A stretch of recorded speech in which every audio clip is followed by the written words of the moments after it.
Gusto nyo malaman kung anong plano na naman ng presidential communications. Okay? Okay. Here's the thing, mga palangga. May pa-concert ang Malacanang. Di ba? Okay? May pa-concert ngayon dyan sa Quirino Grandstand. Mga kababayan, anong ibig sabihin niya? Sabi ko nga, una, para linlangin akitin ang mga palangga natin na pumunta para magkaroon ng ayuda. Celebration daw sa Independence Day. Pero may mga pa-concert. Hindi po yan nagtatapos lang sa concert-concert na akala niyo walang money involved. Okay? Mga palangga, ang Presidential Communications, ito kare-report lang sa atin, nila dyan na mga in-appoint ni Kuting, sila Bukangkang, sila Teletabi, lahat. Well, actually yung tatlo yung tatlo talagang mag-partner in crime. According to our source, allegedly, si Emerald, Franz at Gerald ay mga naglilipat ng pondo mula sa yung pondo ng PCO, Presidential Communications, nililipat nila papunta sa kanilang bulsa. Through that concert, diretso sa kanilang mga bulsa. Etong si Cheloy, minsan naawa din ako dito Okay? Ino-overpower ng tatlong ito. Si Cheloy, kulog. Okay? Kasi hindi yan nakokontrol yung pag-divert, okay, ng pondo. Hindi niya nakokontrol, okay, yung paglipat ng mga pondo sa kanilang mga bulsa. Through this concert, mga kababayan, according to our puting ahas. Right? So itong si Franz, okay, according to our source, to our puting ahas, ay naglipat ng pondo ng PCO papunta sa RTBM na hawak niya rin. Hawak nila lahat. At mga kababayan, yung mga sa concert, di ba, may mga pailaw, LED, yung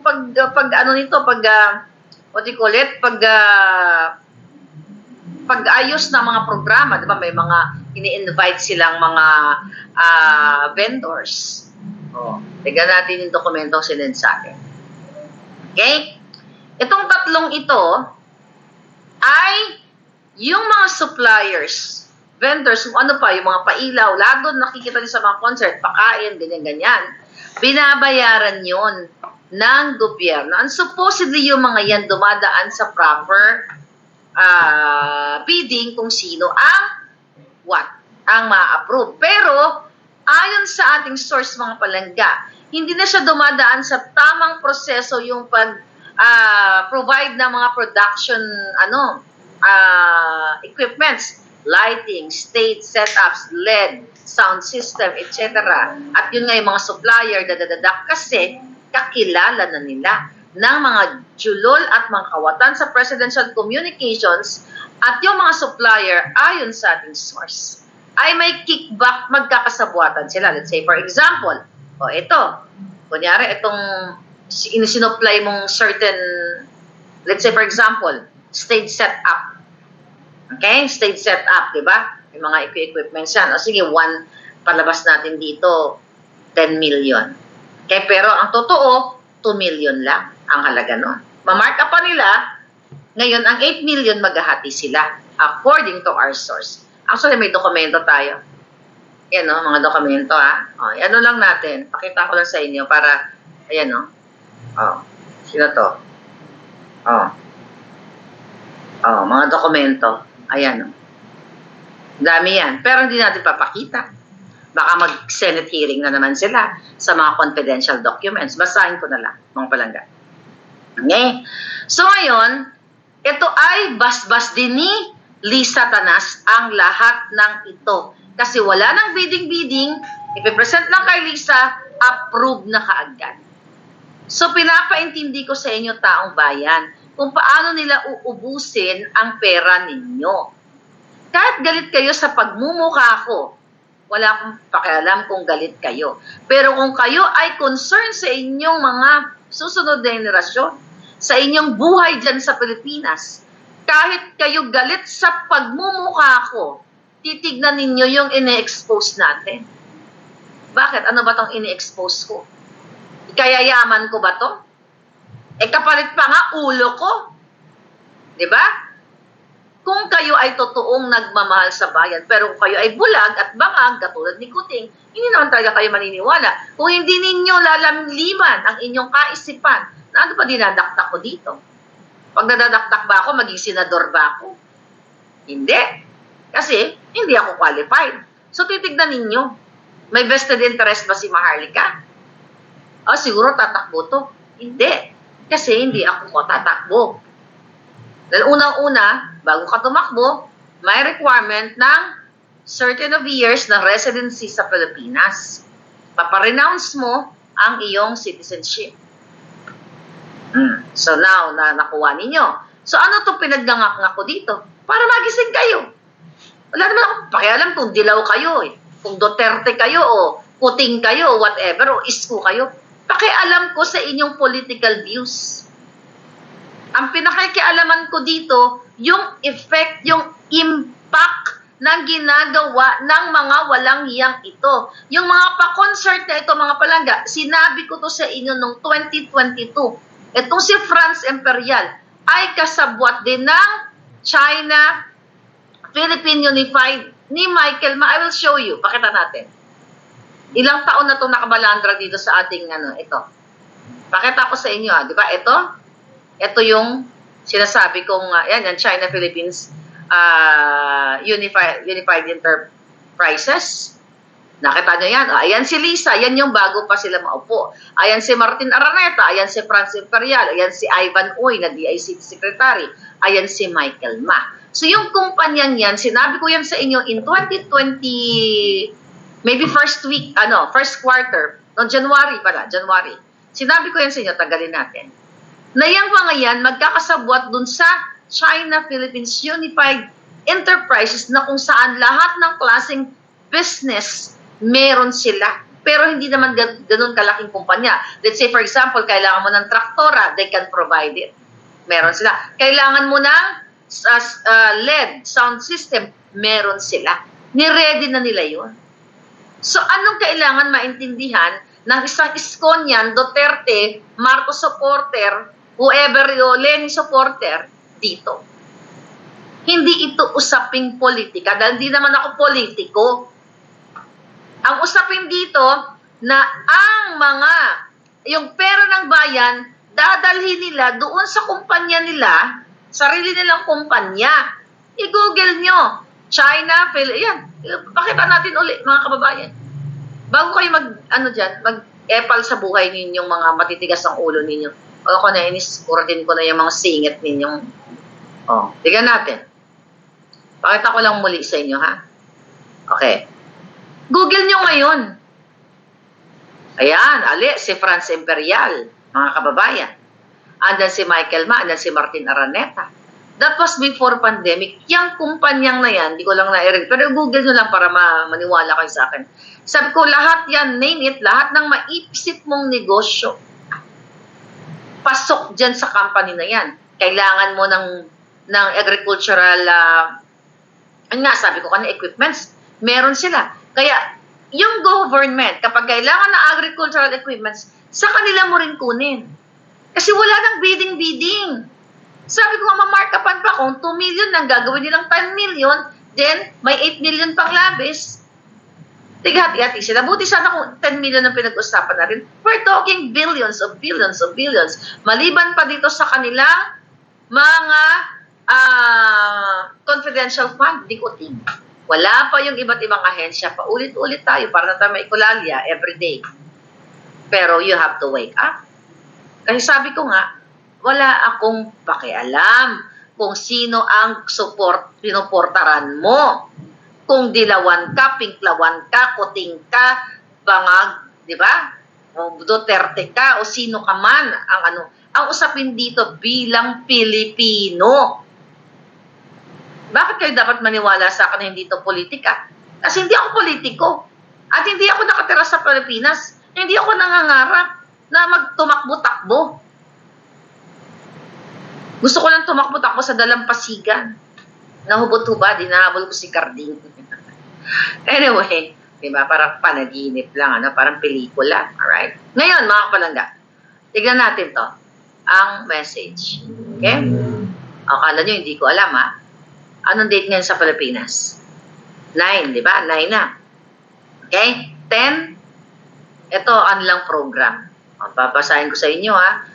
Para mapatunayan ko sa inyo na hawak ko to yung program nila. Nadukot na naman ito ang puting ahas. 10 a.m. to 7 p.m. O, A, ano to? Tapang Atao. Chill Fest. Anong Atapang Atao? Aduwag Abangag. Hindi Atapang Atao.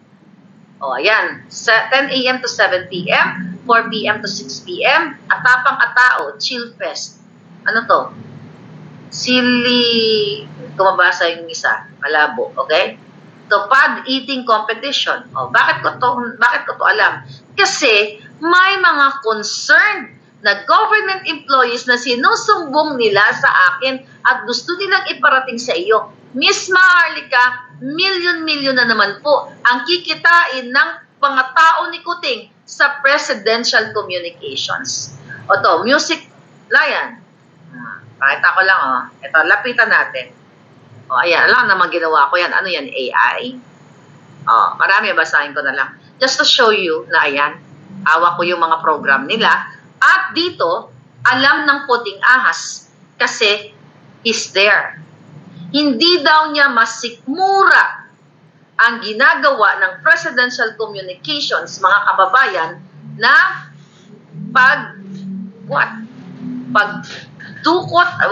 pagganakaw ng pera ninyo.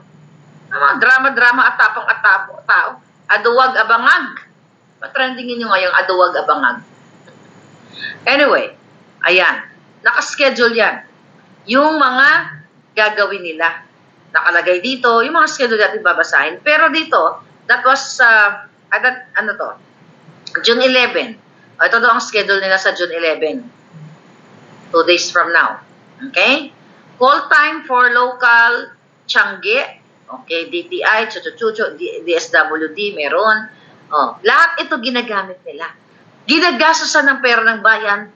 At ito, call time for food trucks, KFC, Tokyo, Maxes, Shakey's.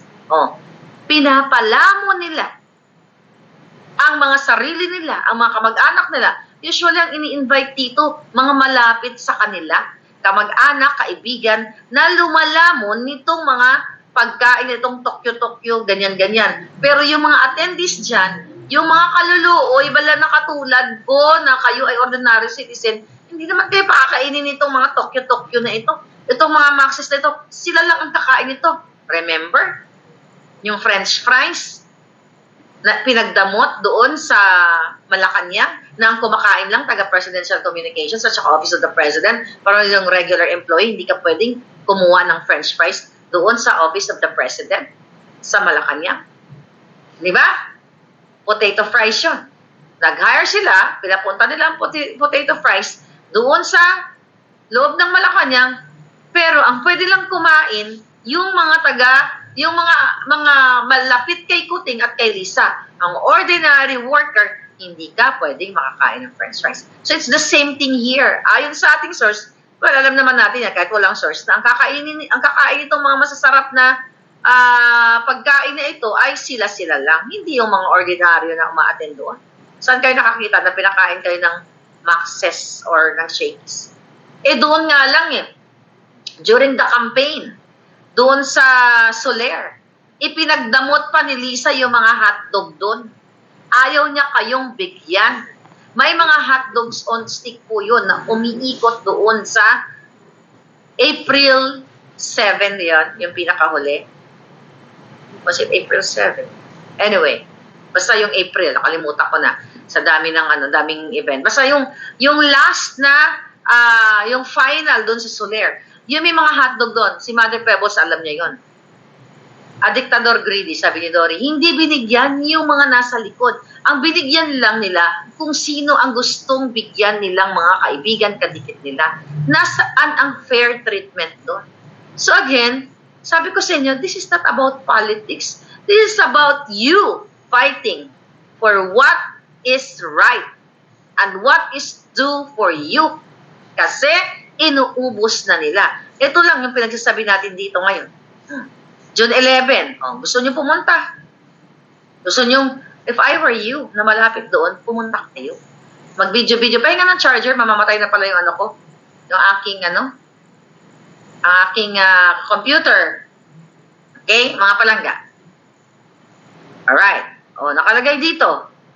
8 a.m. call time for medical team, 10 a.m.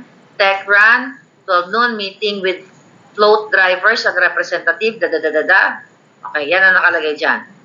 Mga dancer, mga singer, mga ek-ek, lahat yan. So again, ano yung catch ng pinag-uusapan natin? So yung pera nyo to eh. Hindi naman to nila pera. Ginagastos sa mga pa-shakies, pa-hamburger ba? Mga giatay talaga, Mga pa-chicken-chicken. Sana na lang ihain sa kanila yung buhay. Yung maraming venom, nakatulog yun, Pakain kay Lisa. Tsaka kay Kuting, para,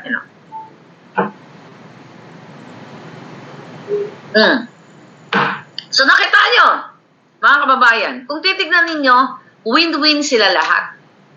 Win-win kasi lahat ng nakaw, nasa kanila. So walang kwenta itong bagong-bagong, mga kanta, him ng mga alpotera at alpotera. Hindi na sila makaisip na maganda kasi sira na yung utak, sabi ni Ella Wapen. Exactly. Rebecca, yes. Okay, sabi ni Dance, ma'am, di nila kaya tandem natin na kanta mo, lyrics ko. Meron ka, bago? Hindi ko pa pa lang ka, naging busy ako na, ba't huwag ka mag-alala, kakantahin ko yan. Alright? Magkanta, may bago kang kanta? Okay, sabi ni Sarah, coffee shop. Ay, Sarah, may coffee shop ka pala. Imbitahin mo ako sa coffee shop mo. Magpasalamat kayo kay may malasakit si Madam sa Pilipinas. Oo nga pala. Thank you. Ayaw mo na magbati ko siya mga yan. Paano din yun? Karma hindi niya mga yan. Baka lamuhin sila ng lupa.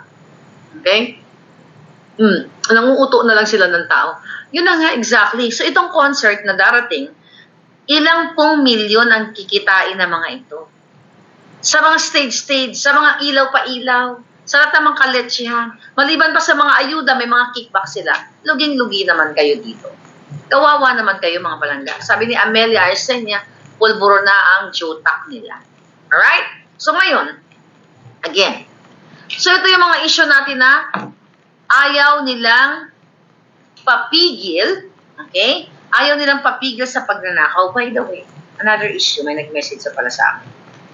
Okay, another puting ahas. Kaya basahin ko lang. Alright. So ito daw si Kuting, kanina, kahapon pala na ibalita na natin sa inyo, na nag-aalala siya. Okay? Na-realize daw niya, doon sa kanyang kachika bumbum, na isang appointee niya, na parang nag-worry siya dahil sa ingay natin. Doon sa impact ng mga maisog rally, not only that, sa mga comment section ninyo. Remember yung pageant avenue, na nag-post ito, mukha ni Lisa, yung Lisa niya, yung corduroy niyang mukha. Hindi naman, hindi naman political page yun Pero minumura si Lisa doon. Si Lisa Tanas minumura doon. So ano pong ibig sabihin nun? Ibig sabihin ng mga tao, gising, you're just waiting. Alam ninyo, nakikita ninyo anong ginagawa ng mga ito. So ito, mga kapalaga, sabi ni Kuting, nag-aalala daw siya kasi nga, wala pa daw nga silang naipapatay yung konkreto na nakikita ng taong bayan na mga pabahay. Alright?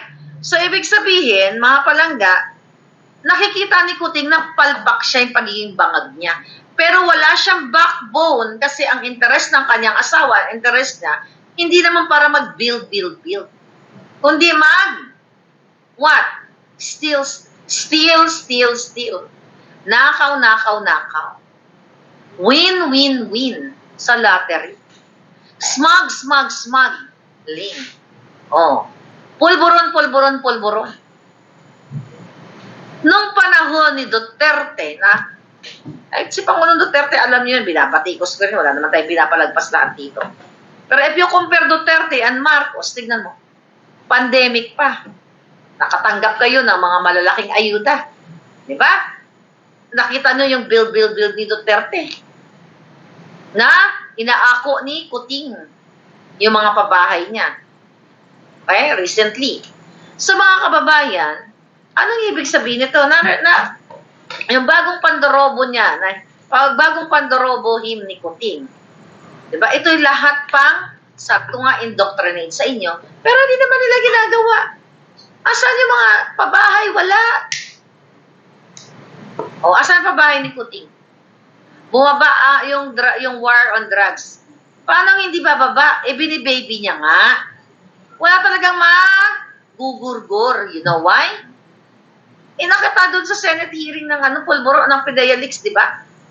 Si Agent Morales, walang proteksyon na isang whistleblower nga eh. Dahil nga si Kuting, sinabi ni Morales na nakita niya doon sa litrato na sumisingot.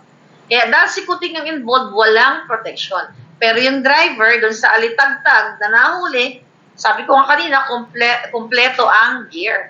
Protektado pa. Oh, wala talagang matutsugi sa drug war. Kasi hindi ni Kuting uutusan ang kanyang mga kasabwat na mga tiwali sa PNP at sa PIDEA na labanan itong problema sa pulburon kasi they are part of it.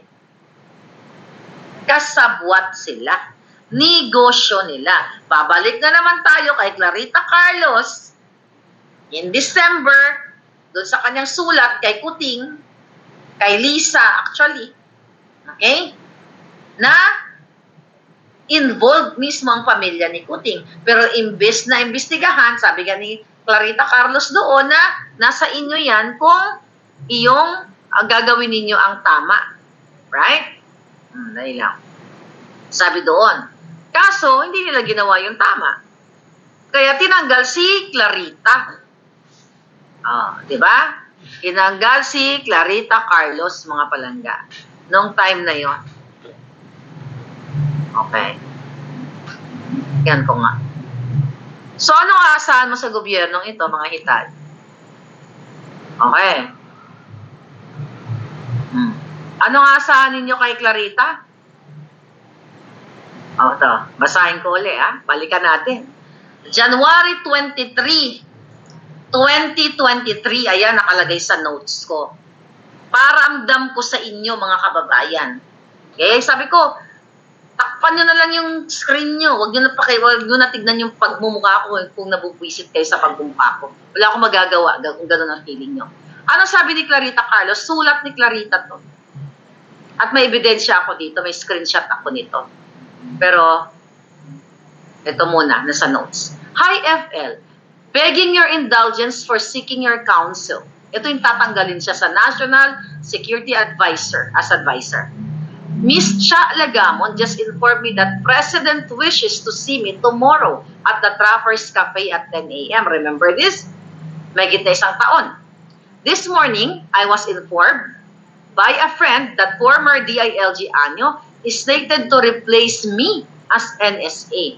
When my source asked what was my offense the answer was wala. Okay, di ba Clarita? Ito sulat mo. Huwag ka magsinungaling. Masyondang jokluban na. Sabi ko nga, lamunin ka na ng lupa, sinungaling ka pa rin. Okay.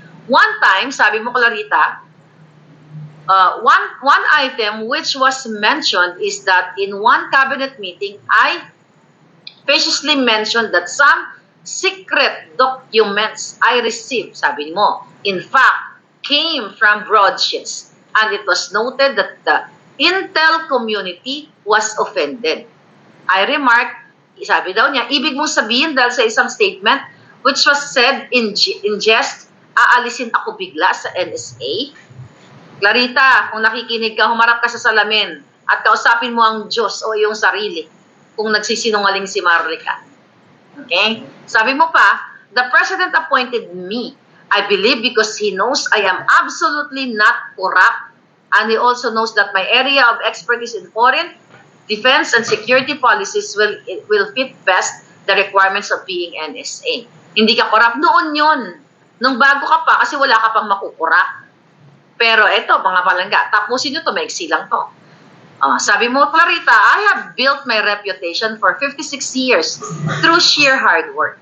I certainly do not desire to be replaced as NSA with my reputations in tatters.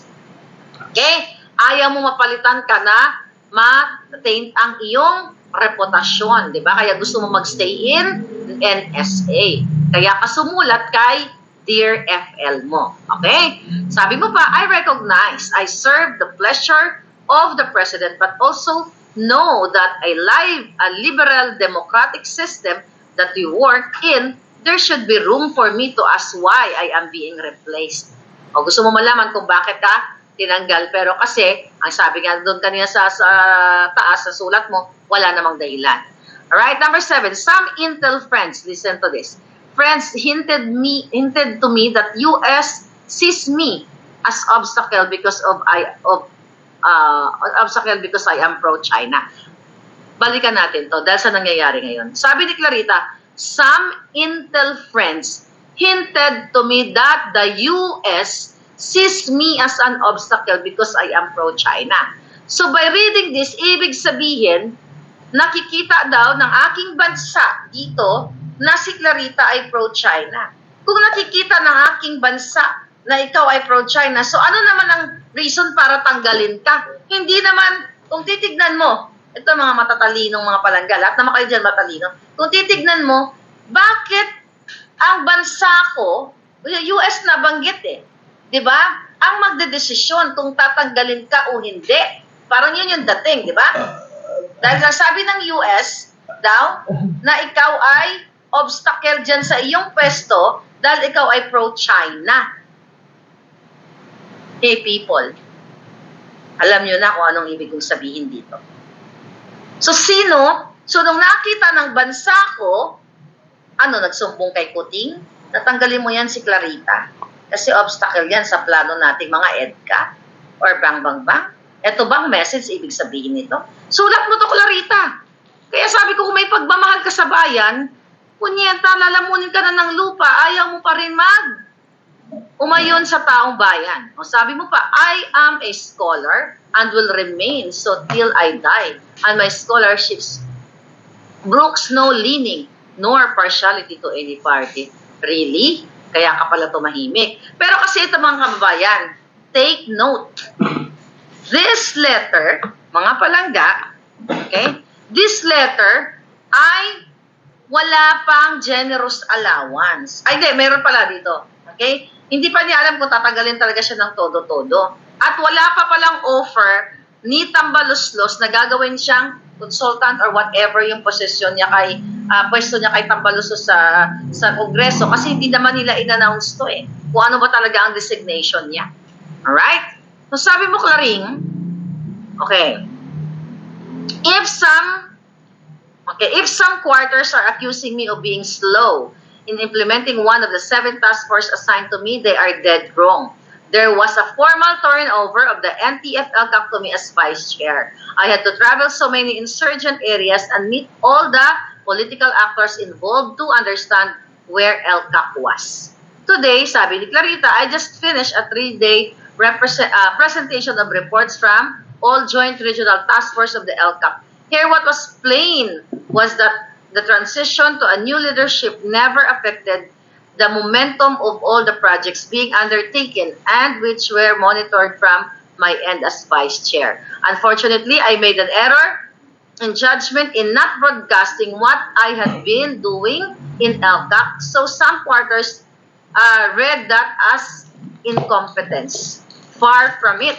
Among the 7 task forces, the biggest amount of my energy, time, and resources went to ELCAC matters since day 1. Alright. Sabi niya. Then 11.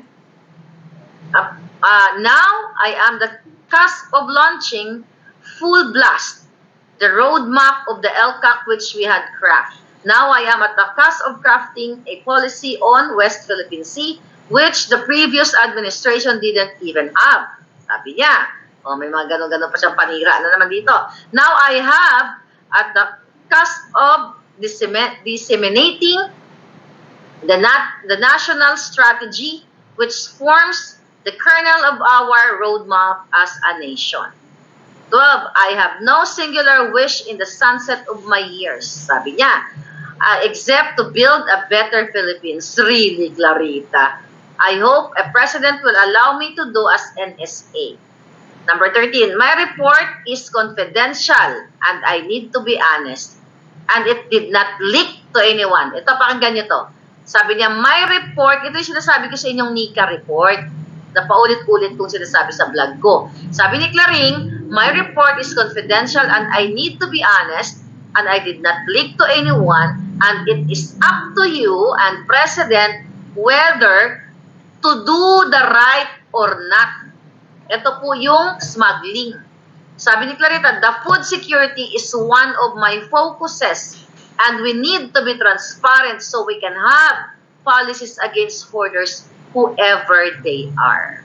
Okay? Thank you very much for reading my sentiments in the foregoing. Thank you also for the generous allowance you gave me yesterday. Truly appreciated. That is Clarita Carlos. Bakit siya binigyan ng generous allowance? Okay? Para sungal-ngalan ang bibig niya. Kasi doon ko napakinggan ninyo, ay sinabi niya na yung report niya, di ba? Tungkol doon sa agricultural,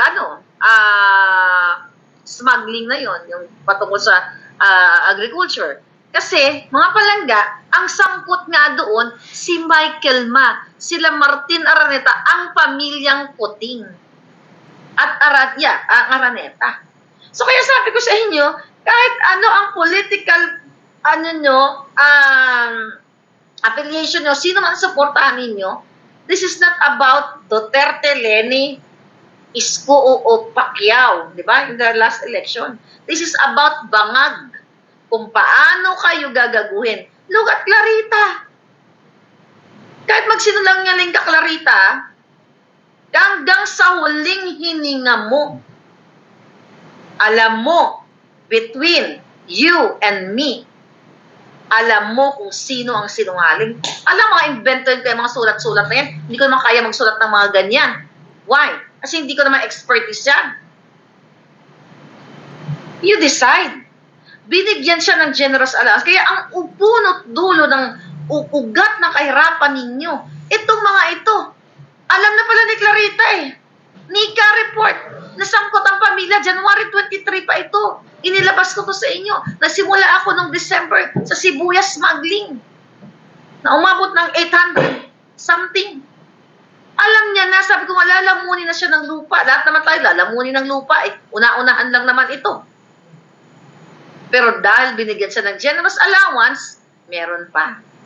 Di ba, Clarita? Anong sabi mo?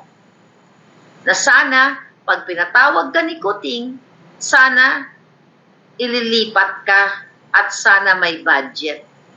Huwag kang magsinungaling. Dahil hindi totoong mahal mo ang bayan. Kung mahal mo ang bayan, hindi mo tinanggap ang generous allowance. Pa-exit ka na eh. Bakit ka may allowance? Tatanggalin ka na eh. Common sense, mga kababayan. Tatanggalin ka na dahil hindi ka nagustuhan na ni Kuting. Kasi nga, na may report ka na sila, yung boss mo na bangag ay sangkot sa smuggling, agricultural smuggling. Yun yung kasagsagan, mga kababayan. Tinanggap niya yung pera. Nagpa-thank you ka kay Lisa, Clarita. Hindi naman pera ni Lisa yun. Pera yun ng mga mamamayan, ng mga eskolar na katulad mo, ng mga nasa academe na sinasabi mo. Bibilib pa naman kami sa iyo dati. Wala ka rin pinagkatandaan. Nagustuhan ka namin noon. Dalakala namin, gagamitin mo yung talino mo sa Pilipino. Saan mo ginamit? Dapat nga whistleblower ka eh. Dapat nga magsalita ka eh. Sumulat ka sa Congress, Senate na ikaw mismo ay nakatanggap ng report, katulad ni Agent Morales. Ginawa mo ba? Hindi. Why? Binigyan ka ng generous allowance galing sa pera ng bayan according to my source. At hindi ka pwede magsinungaling. May ebidensya yan, palangga. Okay? Hindi ka pwede magsinungaling dyan, Clarita. Yun yung sinasabi ko sa inyo mga kababayan. Kaya ito, nagsimula tayo sa him-him ng kajotahan, mga tayo na sa Pandorobo. Pandorobo lang yan. Sasaksakan ang utak ng inyong mga anak ngayon na, kunyari, yan, nakita nyo ba yung intention ng mga to? Pang-rebelde. Araw-araw ipamemorize sa inyo ng inyong mga anak. At the fact na bagoong Pilipinas o bagong Pilipinas, very yan, mga palangga, napaka-bias on their side kasi logo nila yan ng bagong Pilipinas. Tingnan mo yung Panatang Makabayan, di ba? Lupang hinirang. Wala namang political dun eh. Ang ganda-ganda ng ating Panatang Makabayan, papalitan ng kasinungalingan. Isisiksik yung kanilang mga kakatsipan na pangdorobo sa inyo. Bagong Pandorobo hymn niya. Okay? And dapat yun. Hindi, Okay? Mga palangga. Hymn na yan. Yan yan, hymn.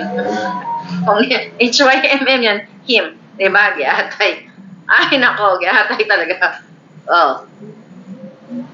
Sabi ni Grace Magalona, decent president, nabigyan nga ng allowance. Rita, huwag ka na nga palangga magsinungaling. Alam mo na, hindi na ako naawa sa'yo. Tigulang ka na, wala ka pa rin pinagtandaan. Nakakaawa ng mga kababayan. So, kung January, nagsalita na si Clarita Carlos. Nagtestigo, bakit noong January, wala na sila? Kung ikaw, Clarita, minahal mo ang bayan, na sinasabi mo sa sulat mo, nag-whistleblower ka, sinabi mo, kasi hawak mo yung NICA report eh. Parid ko kaya yung bahay mo. Tignan ko doon sa report mo. Okay? Diba? Parade natin sa mga mangkukulam. Right? Oh. Pera lang ang katapat ni Clarita. Watching from Hong Kong, sabi ni Jenna Belia Snow. Bangag ang admin. Daming nabibili ng prinsipyo. Yun na nga. Nabibili ang prinsipyo talaga. Hindi naman lahat. Kasi kung ako, kung porse lang ang prinsipyo ko, doon na ako kay Lisa Smugs. Dahil pinuri-puri ko na lang siya kahit mukha siyang kangaroo, di ba? Kahit mukha siyang kordoroy. Oh, yung naganda ni Kip, ni Bangag, ni Bartek. But anyway, mga palangga, it's just so sad. Bakit hindi pa naman uli ang lahat? Bagong Pilipinas, nye. Oy, na-miss nyo yun Amol-amol, na-miss mo yung bagong Pilipinas, nye. Akala ko rin masaan si Clarita, sabi ni Merin. Nga palangga, pareho naman tayo eh. Akala natin para sa Pilipinas. Sulat niya yun. Hindi niya pwede pagsinungalingan yun. Magsisinungaling siya, pero sinungaling talaga siya. At ng mga taga-Nika, alam niya yan eh. Kaya dapat nga,